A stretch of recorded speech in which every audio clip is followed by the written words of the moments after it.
হচ্ছে আমি গতকালকে অসুস্থ ছিলাম। আমি বিমান দুর্ঘটনা মাইলস্টোন স্কুলে হয়েছে এবং ওখানে অনেক বাচ্চা নিহত হয়েছে এটা শুনেছি, এবং যে বিষয়টা আমাকে আরও ব্যথিত করছে পার্সোনালি সেটা হচ্ছে 100 টাকার রিক্সা ভাড়া 500 টাকা বা সিএনজি ভাড়া 1000 টাকা, এরকম সবাই নিজের জায়গা থেকে বেশি টাকা কামানোর নেশায় পড়েছে। এবং শুনেছি 50, 100, 200 টাকার পানি নাকি 500 টাকা 600 টাকাতে বিক্রি করতেছিল সেখানকার অসাধু ব্যবসায়ীরা।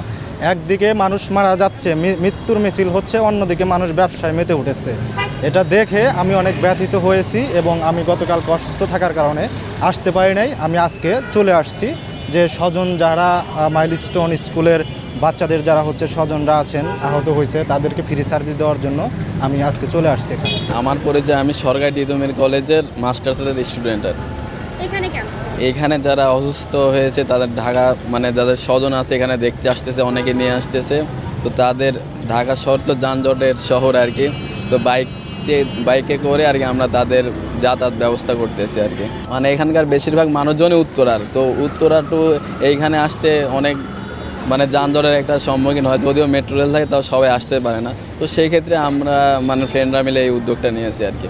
এখানে হচ্ছে আমরা বাইক সার্ভিস দেওয়ার জন্য আসছি আর কি। আমরা হচ্ছে গিয়ে গত পরশু দিন দেখলাম মাইলস্টোনের যে দুর্ঘটনাটা ঘটেছে ওইখানে দেখলাম মানে রিক্সাওয়ালা তারপর হচ্ছে সিএনজিওয়ালা মানে যা বাড়া তার চেয়ে অনেক 10 গুণ বা অনেক গুণ বেশি চাইতেছে। এই জন্য হচ্ছে আমরা ওই মানবিক দিকটা বিবেচনা করে আমরা নিজ উদ্যোগেই আজকে এখানে আসছি।